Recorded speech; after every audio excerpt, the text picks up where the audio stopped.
na posse. Aqui é 21 anos que está completando neste prédio, mas nós já vinha vindo uns 4 anos antes em casa alugada.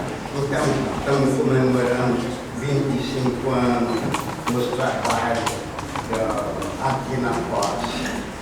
Agora, eu só posso dar graças a Deus dessas minhas companheiras novas que estão entrando no trabalho agora, porque do contrário eu não podia nem fazer uma festa dela. Mas, como essas nossas irmãs que entraram no conjunto, que eu considero como filhas, como fazia o apóstolo São Paulo, todos eles que entravam até o Barnabé, todos eles tratam, o apóstolo Paulo tratava de filho. E eu também, graças a Deus, posso tratar de filho. Pela minha idade eu já posso tratar todos eles de filho, até o nosso palestrante. Eu estimo ele como fosse meu filho mesmo, não resta dúvida. Minha família, um netão ali, a outra filha, só que não tem nora não aqui. Só que por nós não tem nora, é tudo filha. Porque o meu sistema é assim, é que nem a minha filha branca lá é filha, tudo, a minha nora também é considerada como filha, o genro é considerado como filho, então para nós é completamente diferente dos demais. Porque, sabe, meus irmãos, a gente fala assim, porque nós aprendemos dentro da doutrina dos Espíritos que, na verdade, nós somos uma família. O próprio Jesus disse que não trate pai na terra, porque um só é o vosso Pai, aquele que está no céu. E os outros são todos irmãos. E, na verdade, até aqueles que vêm reencarnar dentro do nosso lar são nossos irmãos. Talvez já tenha coisa no nosso filho, já em outras ocasiões do vida passada. Porque a reencarnação, queira o povo ou não queira, é uma lei da natureza. A mediunidade, o povo queira ou não queira, é uma lei da natureza. Todos nós somos médios. Não é, fulano é médium, ciclano é médium. Todos nós somos médios, queira ou não queira. Quando nós não recebemos bons espíritos, nós vamos receber maus espíritos. É o que aconteceu no tempo de Jesus, quando ele esteve junto de nós. Quantos espíritos interiores ele retirou dos médiuns daquele tempo. E hoje, por exemplo, a comunicação com os espíritos está em toda a seita religiosa, embora eles aprenderam que existem 3 deuses, mas nós espíritas não aprendemos assim. Nós aprendemos que existe só um Deus, que é Pai. Até o próprio Jesus é nosso irmão. Os anjos, que a turma fala, mas os anjos também são espíritos, nascidos também, sempre ignorantes. É que eles evoluíram, não foi na Terra, mas em outros planetas. Porque nós vemos, por exemplo, fulano morreu, foi para o céu. Onde está o céu? O próprio Jesus disse que o reino de Deus está dentro de cada um de nós. Nós, Pai, o nosso céu, e Pai também o nosso interno. Não resta dúvida. Porque ele não vem do exterior, ele está dentro de cada um de nós. E a palavra interno, na Bíblia, por exemplo, no Velho Testamento, a palavra interno era sepultura. Não existia interno. Quem fez interno, separado? Foi a igreja que fez. Mas naquele tempo, interno era Seol, Hades, do hebraico, do grego. E essa mesma 2 palavras do português, ela é sepultura. Para isso que o próprio Davi, falava que ele, quando morresse, ele ia para o inferno. No credo, por exemplo, antigo, agora mudaram um pouquinho, mas no credo antigo, a palavra de Jesus desceu ao inferno e o terceiro dia ressurgiu dos mortos. Aonde é que Jesus desceu? Na sepultura. Outro dia ainda vi um missionário falando que Deus, Jesus, quando ele morreu, ele desceu lá no inferno com uma chave do reino do céu que estava no diabo. O diabo, sabe, meus irmãos, só serve para tirar a responsabilidade do homem, porque ele não existe. No sentido que as religiões pregam, ele não existe. É o que nós temos vendo o diabo aí todo dia, ele acertando plantando, carro, matando um, matando o outro. Esses são os diabos. Ele está servindo, sabe de quê? De sombra, para tirar a responsabilidade do homem. Mas, perante Deus, perante a lei divina, nós temos que assumir toda a responsabilidade de nossos olhos. Um mestre empurrar como fazem nossos motoristas, se bater um carro, nunca foi ele que bateu, é outro que bateu nele. Ele já tira o corpo já na hora, para não estar continuando. Eu vinha bem, mas minha mão certa, e eles me bateram. Então eu vou dar a palavra. O meu tempo é curto, mas eu quero repartir com meus companheiros. Então, eu quero uma semana de falar um pouquinho. Tenho 5 minutos de tempo. Eu sinto muito bem aqui no centro, eu vejo uma vida, eu venho de uma barca, pela terra. Até se convidado para uma café, eu também. Então, a gente sente bem. Então, eu prezo muito o casamento, a união. E a gente acompanha a história, acompanha a televisão, rádio, e vê pessoas casadas, 60 anos casadas, de respeito, 50, 52, pessoas de 15, 12. E para mim é uma festa hoje aqui, o centro está casado com Jesus 25 anos, né? Boda de prata com Jesus, né? Não é tão importante os 25 anos, mas o que cumpriu nesse todo esse trajeto, esse percurso, esses dias, essas horas, o que fez? Se o centro conseguiu tirar uma pessoa desse 25 anos do fogo, das raias do suicídio, já cumpriu a sua missão. Então o centro espírita é a nossa segunda casa. Por que a gente pode falar isso? Porque no nosso sono físico, quando nós dormimos, nós desdobramos todo lado, o padre, o pastor, todos os físico. Quantas vezes nós vamos nos encontrar no centro espírita? Se a nossa, não é a nossa casa sempre física, é a nossa casa sempre espiritual. Então aqui é um porto seguro para a nossa alma. Todos os centros bem dirigidos. Simples, com objetivo nobre. Eu sinto muito bem quando me convido para vir fazer palestra aqui, e hoje especial com uma parte dos 25 anos, esse casamento com Jesus e com Deus. Casamento com a doutrina. Todas as religiões tiveram assim o seu papel importante e têm um papel importante. Mas a doutrina espírita, como doutrina consoladora, ela alimenta a nossa alma. Na hora do sufoco, muitas pessoas esquecem de Deus e brigam com Deus. A doutrina espírita não induz a gente, não induz ninguém, mas induz a gente se apegar com Deus.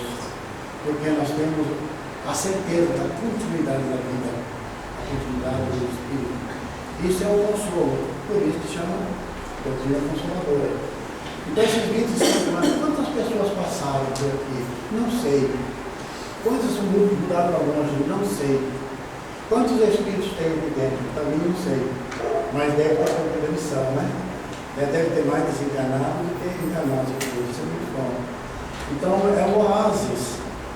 Nas esquinas da vida, na dureza da vida, no deserto da vida, onde se encontra uma casa que acolhe com carinho, com respeito, e segue o Evangelho de Jesus, e segue a doutrina codificada por Kardec direitinho, é como se tivesse encontrado um oásis. matar a sede de Deus, e por que não a fome de Deus? E aqui está o nosso irmão aí com todo esse trabalho belo, bonito, né? Nada. Eu podia pedir para Deus, para Jesus, para ele o quê? Que te dê mais um pouco de vida para ficar conosco. Então eu vou deixar fazer a prece, né? Eu fico muito grato, muito honrado de estar com vocês. Eu que fico honrado de vocês virem prestigiar junto com nós. Obrigado.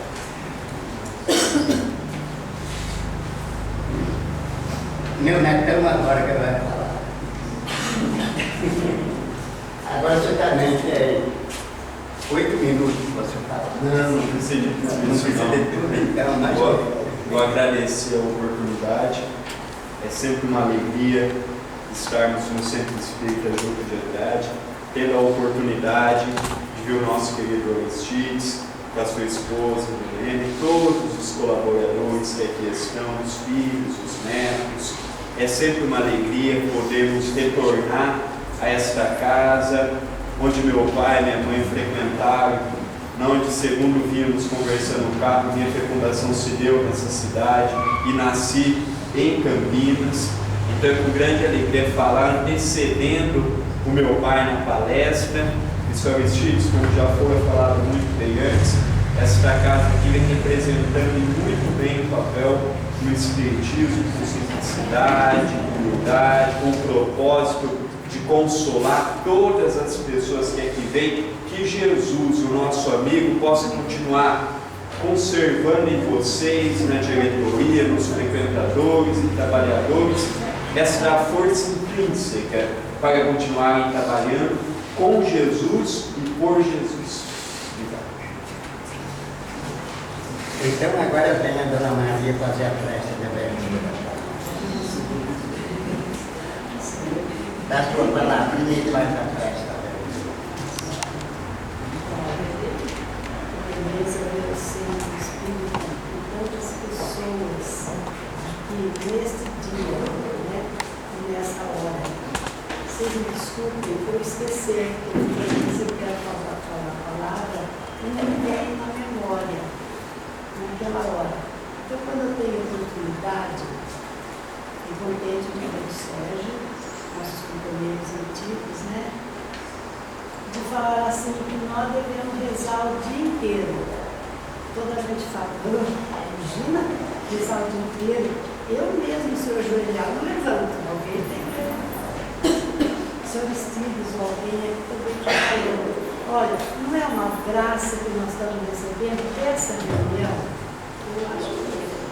Então nós dizemos assim, graças a Deus, já é uma oração. Quando nós terminamos algum trabalho, alguma tarefa, a gente fala, ai meu Deus, graças a Deus que deu certo. É oração. Agora, se não deu também, que Deus me ajude a continuar a minha tarefa com oração. Então eu gosto sempre de repetir. Não tem quem fale assim para mim, mas não é mentira isso. Não é, não. Não precisa nem falar alto. Graças a Deus, se Deus quiser, está aqui já no coração da gente. Outra, eu sou curtinha, já que eu acabo, viu? No Evangelho a gente lê que Jesus escreveu. Agora deixa eu perguntar. Onde estiver 2 ou mais pessoas reunidas em meu nome, eu aí estarei no meio delas. Não é uma graça, gente, que nós estamos recebendo? Quando a gente entra no centro espírita para fazer oração, ninguém fica ali na porta, não vai fechar, ninguém fica, todos entram com boa vontade. Então, olha, nós estamos reunidos em nome de Jesus. Se a gente voltar mesmo no coração, olha que maravilha, Ele aqui no nosso meio. E os companheiros, então, aqueles que já viveram a sua vida na face da terra, agora já partiram para a vida espiritual, mas sempre nos ajudaram em nome de Jesus. Por exemplo, as benzedeiras de criança. Quem que nunca pegou um filho, uma criança? Vamos lá. Eu lembro muito bem do Juninho, da Dona Jesuína, depois que partiu, pela mediunidade, ela falou, pode me chamar que eu venho e presente a criança. Aquela de passar o terço, colocar na cinza, quer dizer, a fé das pessoas, a criança ficava como nós também, né? Então, onde estiver duas ou mais pessoas reunidas em nome de Jesus, ele aí estará. Por isso que eu falo assim, se numa simples reunião, leitura do Evangelho, o livro que você estiver lendo, as pessoas estiverem com aquele pensamento bonito, bom, o que vai acontecer? Só tem que receber coisas boas. Só tem que sair daqui muito melhores do que quando nós entramos. Né? Agora, uma oração linda, maravilhosa, para encerrar esse momentinho aqui espiritual. O Pai Nosso. Como é lindo. Como ele encerra tudo que a gente precisa. Mas não é assim, Pai Nosso, que nós vamos ficar aqui, não. Nós temos que compreender aquilo que nós estamos usando. Mais ou menos é assim, né? Vamos dizer. Pai Nosso que estais nos céus. Nosso Pai, né? Santificado seja o vosso nome. Minha mãe falava assim, em brincadeira de criança, juro por Deus, não fale o nome de Deus em brincadeira que não se deve. Ele ensinou tanto isso. Venha a nós o vosso reino, venha o reino de Deus aqui junto de nós, de bondade, de amor, de amizade, gente. Olha, o que está unindo mais aqui todas as pessoas? A fé, a compreensão e a amizade. Né? A amizade. Seja feita a vossa vontade, assim na terra como nos céus. E a gente não ficar reclamando, ai, para mim nada dá certo, isso, aquilo, outro não é. É o egoísmo, é o orgulho que está no coração. Tem que sair, tem que pular fora. O pão nosso de cada dia nos dai hoje, alimento, o serviço, o trabalho material. Venha a nós o vosso reino. Seja feita a vossa vontade, aí já trabalhei, né? Assim na terra como nos céus. Agora que vem, né, Sérgio? O pão nosso de cada dia nos dai hoje, Senhor. Perdoa as nossas ofensas. Nós estamos pedindo perdão a Deus pelo que a gente fez errado. Mas, assim como nós perdoamos a quem nos tem ofendido. Tem que perdoar, deve perdoar. Não é só eu perdoo, não quero nem olhar na minha cara. Isso daí não é perdão. Tem que perdoar, esquecer a ofensa. Como é que é depois? Não nos deixeis cair em tentação. Quer dizer, que Deus nos proteja sempre. Pois que teu é o reino, o poder e a glória. Que assim seja. Que Ele proteja bastante o nosso coração. E que nos proteja também para a gente compreender o que nós viemos a fazer aqui, neste dia, nesta hora. Muito obrigada. Bem, meus irmãos, então, está aberto a nosso trabalho também. Agora eu vou passar a palavra para o nosso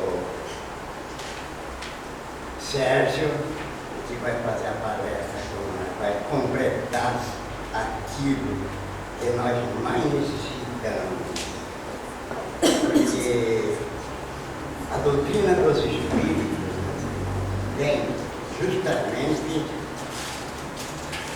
trazer a prova real da ressurreição de Jesus. Porque a palavra ressurgir quer dizer aparecer. E o apóstolo Paulo diz que se os Espíritos não aparecem, então Jesus também não apareceu. Mas agora os Espíritos aparecem e Jesus apareceu. Então não é plano a nossa fé. Também temos certeza, através da doutrina dos Espíritos, tem que trazer para nós essa certeza da ressurreição de Jesus, porque são também os nossos próprios irmãos desencarnados que estão dando comunicação em nossos meios. E vem cumprir também uma profecia, o Espiritismo vem cumprir mais uma profecia, por exemplo, que Jesus disse que Eu ainda tenho outras ovelhas que não estão nesse aprisco. E eu tenho que agregar com elas, ou ajuntar com elas, e haverá um rebanho e um pastor. Que o pastor é Jesus, dos dois rebanhos, tanto das ovelhas desencarnadas como das ovelhas encarnadas. Para isso que nós, os espíritas, nós não temos aquele sistema de sacerdócio, porque o nosso sacerdote é o próprio Jesus. Então, Sérgio está com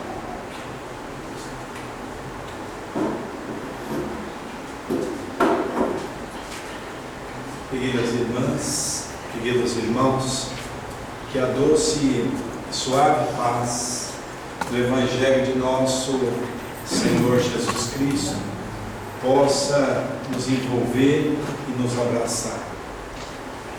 Aceitar o convite para estar nesta noite é de sublime alegria para mim e para toda a minha família. Quando sentava a esta cadeira, fiz um comentário com a nossa querida Dona Maria, que relembrava, como se fosse no túnel do tempo, que as nossas imagens não se apagam. O dia abençoado que nós adentramos a esta casa. E hoje o trabalho que a Mara está fazendo de organizar esse evento era o trabalho que naquela época estava sob a minha responsabilidade. Era diretor desta casa, aonde o senhor Aristides, a Dona Maria e tantos companheiros que militavam nesta casa naquele momento, nosso Arnaldo, e víamos naquele instante a beleza que a simplicidade desta casa oferecia para todos nós. Lembro-me como se fosse hoje um dos maiores oradores que eu conheci da doutrina espírita, um dos maiores ícones que a doutrina espírita teve, chamado professor José Jorge, que aqui esteve fazendo palestra naquela época, orador do Rio de Janeiro, professor da Universidade do Rio. Após a palestra, fomos, como fazíamos sempre, costumeiramente, tomar aquele café com leite à casa de Dona Ema, que nos aguardava sempre com aquele pão caseiro. E o professor José Jorge descreveu o seu Aristides e a Dona Ema com uma frase profética: eu nunca vi tanta simplicidade no movimento espírita como eu vi nesse casal.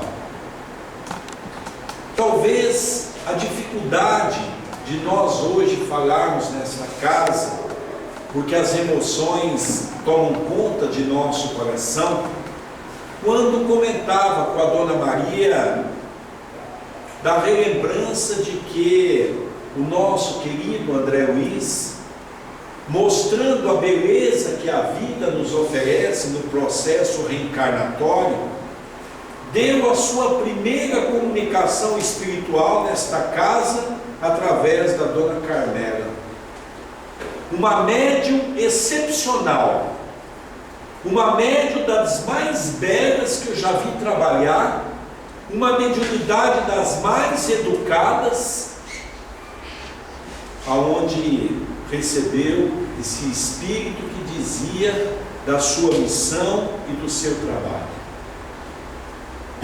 Casa esta que a simplicidade nos ofertou todo o embasamento que nós temos hoje para trabalhar nessa doutrina de paz, de luz e de harmonia. Tive a oportunidade de ser o representante desta casa na USE de Campinas, aonde fora escolhido naquela época para organizar o 13º Congresso Espírita de São Paulo.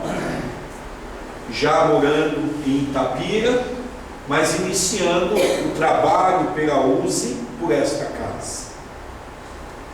Então, esta casa para nós tem toda uma simbologia voltada para o campo do amor e da alegria. Iniciávamos há 21 anos atrás, quando adentrávamos a esta casa, um grupo de estudo que reunia todas as segundas-feiras para estudarmos a obra de Kardec, o Livro dos Espíritos. E para nossa alegria, Dona Maria, Dona Carmela, não faltavam nas reuniões Dona Ema e os companheiros que nós tínhamos a oportunidade naquele momento de fazer com que nós pudéssemos então estudarmos juntos para aprender um pouco mais o Evangelho de nosso Senhor. E é este Evangelho que nos fez, quando a nossa querida Mara nos faz o convite da palestra, perguntávamos à espiritualidade qual é o tema que nós poderíamos colocar na noite de hoje. E os bons espíritos, nos orientando, pediu para que nós pudéssemos falar sobre o tema do Cristo Consolador, o capítulo 6 do Evangelho segundo o Espiritismo. Lembro-me que a primeira vez, em 1986, quando morava na cidade de Itatiba, e nós fomos pela primeira vez conhecer um médium chamado Francisco Cândido Xavier, lembro-me que altas horas da noite, numa conversa fraterna na sua casa, Chico Xavier, naquele momento, nos deu a orientação de que deveríamos estudar 2 horas por dia, nos prepararmos para fazermos palestras no Centro Espírita. Mas relembrava da importância de que, em nossos comentários, não pudéssemos nos desviar do capítulo do Evangelho. E Chico, naquela noite fria de julho, que estávamos em 1986, nos lembramos como se fosse hoje. Ele ia nos dizer: meu filho, hoje as pessoas falam de tudo na casa espírita e mesmo esquecem de falar do Evangelho de nosso Senhor. Alguns amigos sempre perguntavam ao Chico: Chico, qual que é a novidade? E o Chico, com aquela forma mineira de se expressar, dizia assim: uai, meu filho, a novidade é o Evangelho de nosso Senhor Jesus Cristo. E hoje, a doutrina espírita traz para todos nós, no seu bojo, uma orientação nova. Aqui, os mais jovens que aqui estão, não, logicamente, tiveram a oportunidade de vivenciar esta época, porque a grande maioria de nós, os mais velhos, somos oriundos da Igreja Católica. E lembro-me que quando criança trabalhava na igreja e nós assistíamos à missa, aonde o padre fazia a homilia, que era o momento da explanação do Evangelho em latim, virado de costas para o povo. Na verdade, em muitos séculos, nós nos mantivemos obscuro no campo do Evangelho. E realmente Chico tinha razão. O Evangelho é a boa nova, é a novidade. Porque todas as vezes que nós lemos o Evangelho de nosso Senhor, nós começamos a perceber que um novo conhecimento toma conta de nossas almas, a ponto de Jesus dizer para todos nós: conhecereis a verdade, pois a verdade vos libertará. Mas inicia o capítulo 6 do Evangelho segundo o Espiritismo, o Cristo Consolador, com aquela mensagem do próprio Cristo: vinde a mim, todos vós que sofreis e que estáis sobrecarregados, porque eu vos aliviarei. Jesus, de uma certa maneira, confia diante da necessidade do homem, para que ele pudesse, quando nós dermos abertura diante das nossas dificuldades, ele estaria com os seus braços abertos para nos acolher. Mas há uma mensagem em seguida, dizendo para todos nós que são 4 os tipos de sofrimento que o homem passa na terra. O primeiro deles é a miséria. A miséria é uma das grandes dificuldades que o homem tem de assimilar na terra, porque na maioria das vezes são espíritos que já foram homens poderosos na terra, foram reis, foram donos de escravos, foram senhores, foram feudais, foram criaturas que, de uma certa maneira, detinha sob as mãos o poder, e como não souberam usar, vem diante da pobreza. Lembro-me que tive a oportunidade de conhecer em Itatiba uma grande escola também, como esta. Lá foi o berço do Espiritismo para mim. E lembro-me que quando comecei a trabalhar na sopa, tive a oportunidade de conhecer Eva. Eva foi para todos nós no centro espírita um baluarte, uma criatura que nos ensinou e muito. Eva entrava no centro com os seus 7 filhos. Era uma mulher dura, baixinha, franzina, uma mulher difícil de se lidar. Eva sentava, colocava a prole no banco e de repente nós servíamos para Eva aquela sopa suculenta. Eva olhava para a sopa e de imediato Eva dizia: eu vou ter que comer essa lavagem de novo.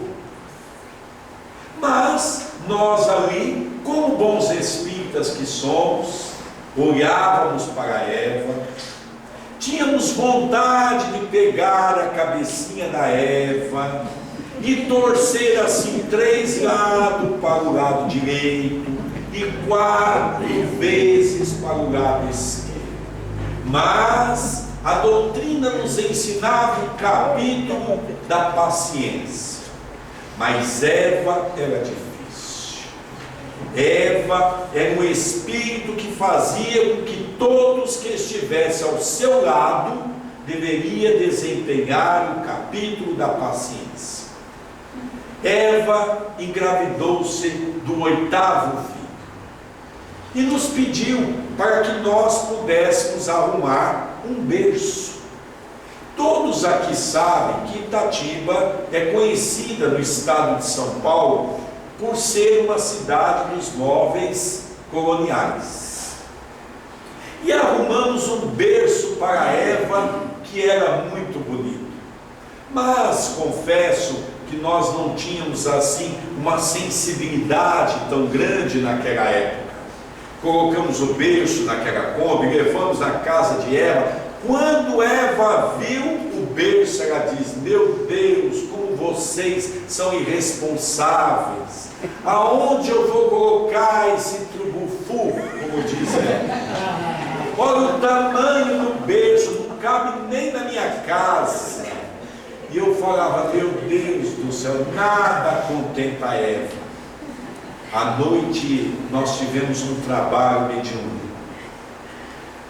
Toda terça-feira, a última terça-feira do mês, comunicava-se uma entidade espiritual chamada José. Era como se fosse um pai, esclarecia todos nós.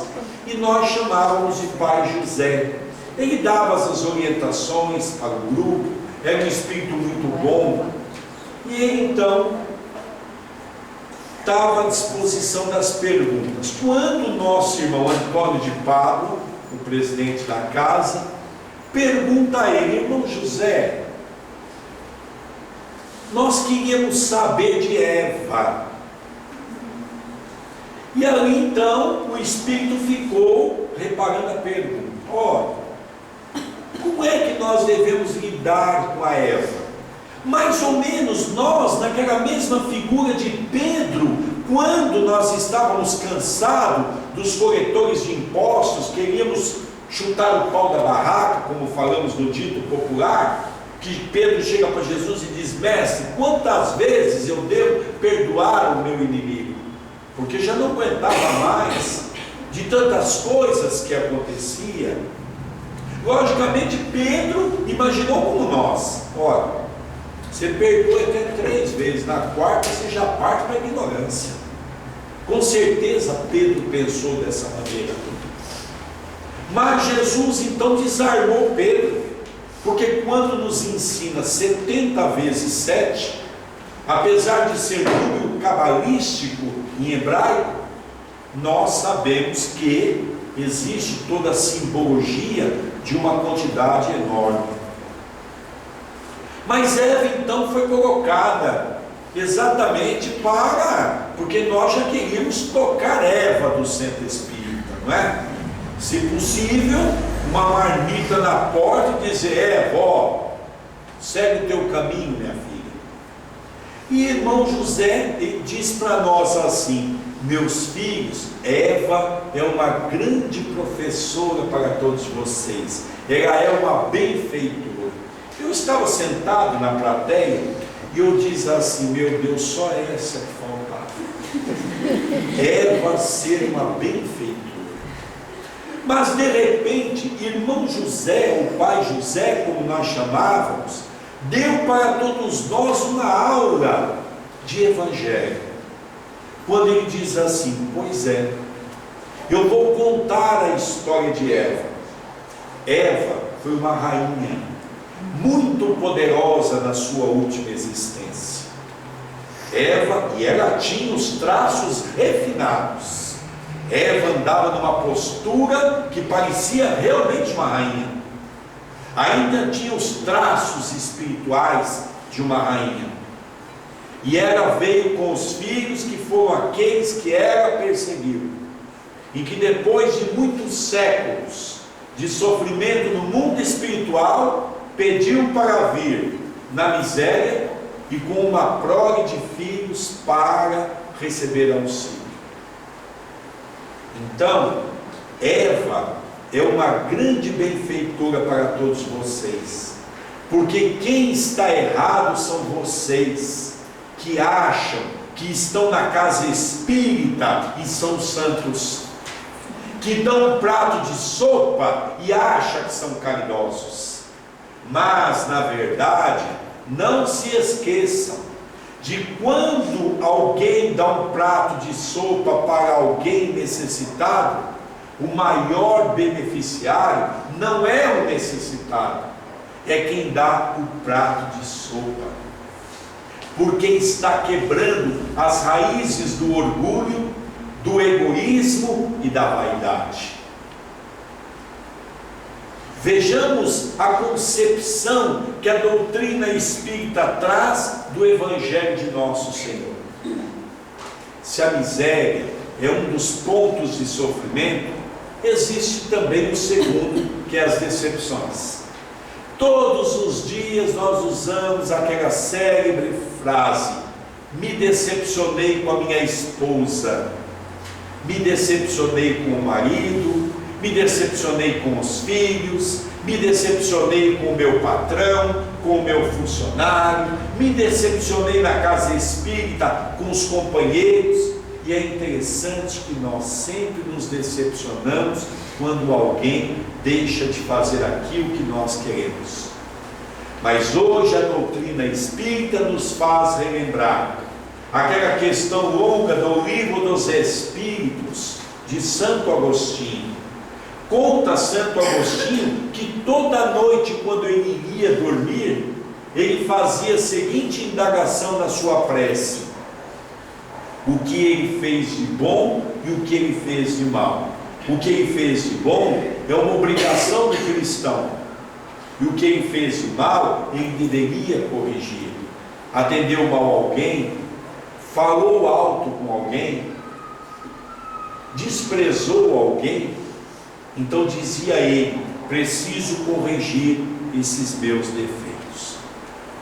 Então nós hoje olhamos as decepções que os outros causam em nossa vida, mas esquecemos de fazer uma ampla reflexão de que nós também desapontamos muitas pessoas, que nós também decepcionamos muitas pessoas, porque nós queremos que as pessoas sejam aquilo que nós achamos que deva ser.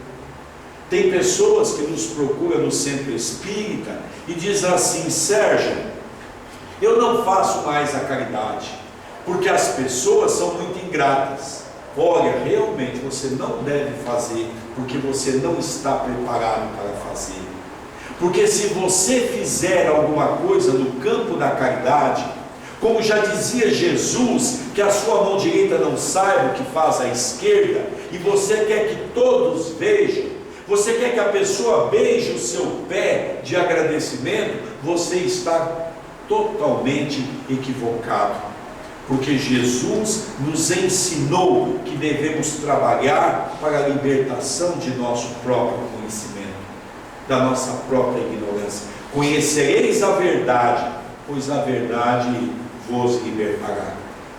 E as decepções, na verdade, devam ser avaliadas no campo de que, na questão número 100 do Livro dos Espíritos, aonde nós estudamos a escala espírita, nós vamos compreender que existe uma infinidade, como se fosse uma escada muito grande, aonde existe muitos degraus. Os Espíritos falam para Kardec apenas 10 degraus, mas depois, numa observação, o Espírito de Verdade diz que entre um degrau e o outro, existe uma infinidade de degraus no campo evolutivo. Eu não posso exigir do meu próximo aquilo que muitas vezes nem eu faço. E é por isso que Francisco Cândido Xavier, no momento que ele estava trabalhando no abacateiro, ele trouxe uma mensagem fenomenal do Espírito de Emmanuel, quando diz para todos nós: o espírita não é melhor do que ninguém, mas tem a grande obrigação de ser melhor do que si mesmo. Olha que frase célebre de Emmanuel, esse benfeitor espiritual que traz para a humanidade todo esse contexto do Evangelho de Jesus. Mas se as decepções também é um sofrimento na terra, é o segundo, existe também o terceiro, que é as dores físicas. A nossa vida está tudo bem, maravilhosamente bem, até o momento que todos nós diagnosticamos uma doença.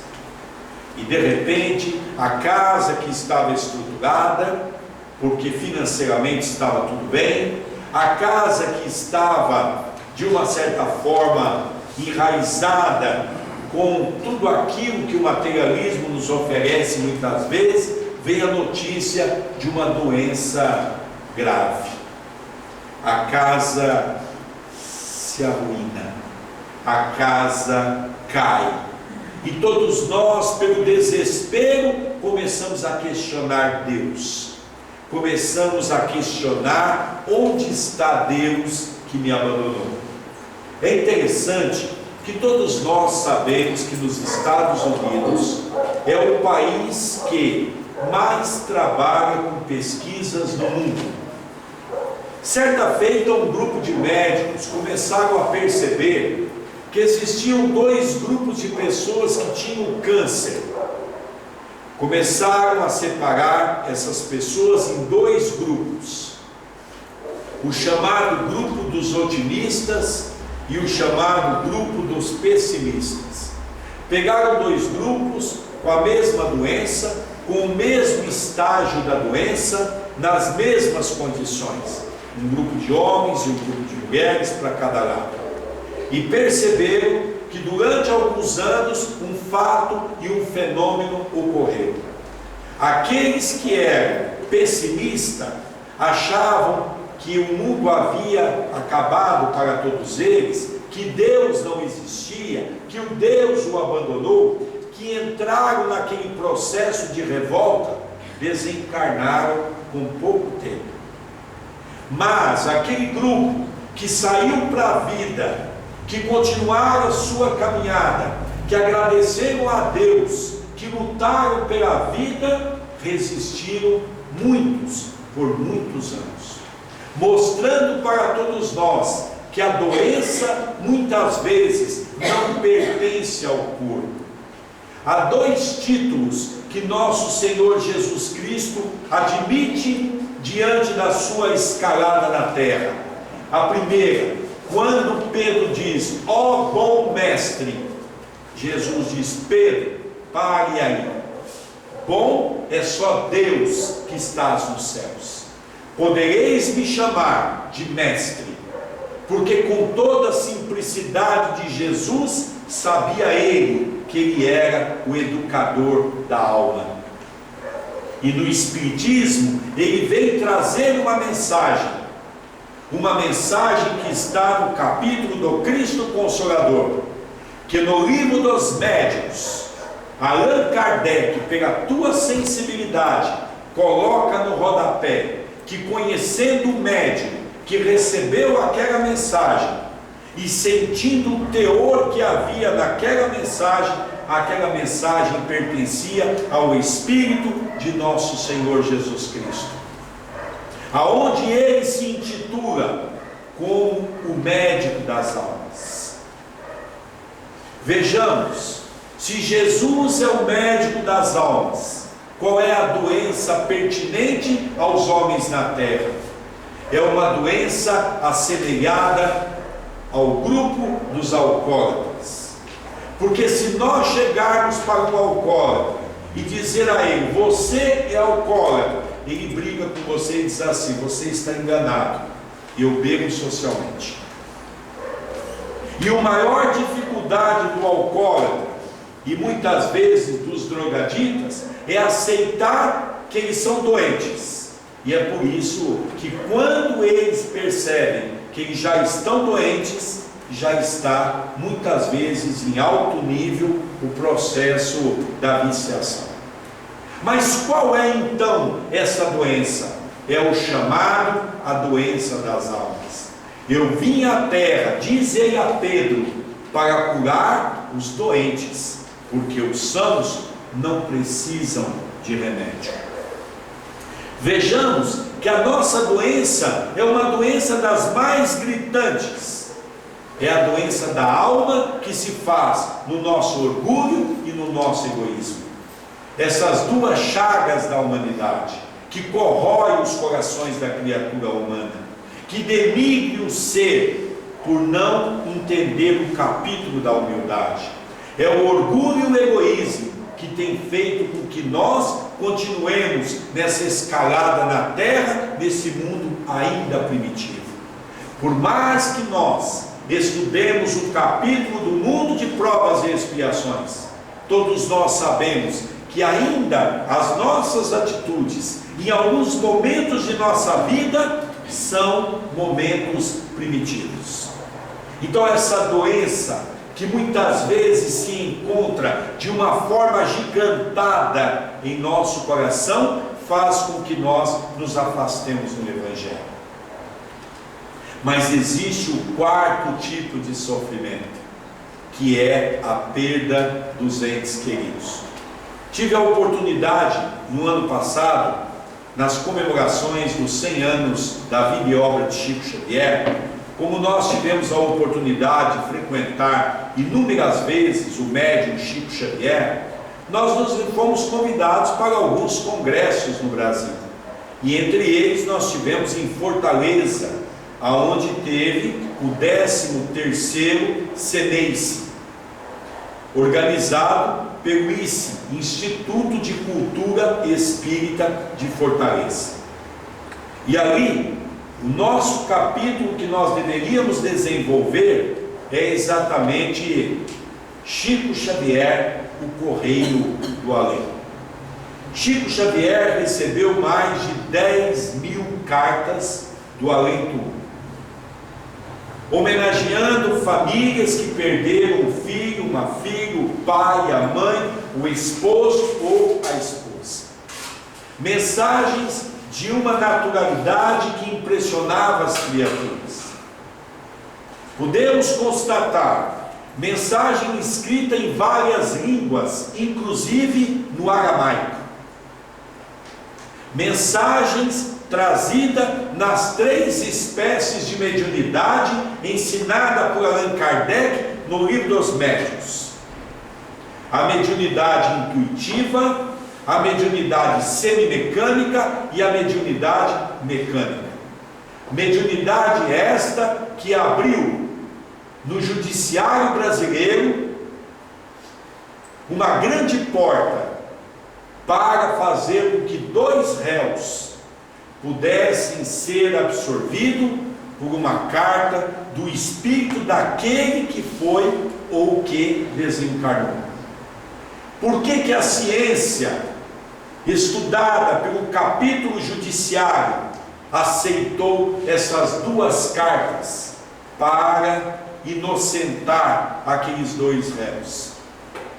Primeiro, porque a carta era no sistema da psicografia mecânica, aonde o espírito escreveu com a sua própria letra e assinou a sua própria assinatura,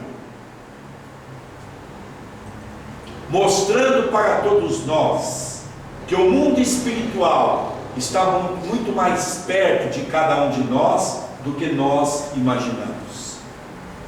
Quando nós, alguns anos atrás, alguém chegava no centro espírita porque havia perdido um filho, uma filha, como assim nos referimos, nós então já indicava as pessoas a ler Jovens no Além, astronautas,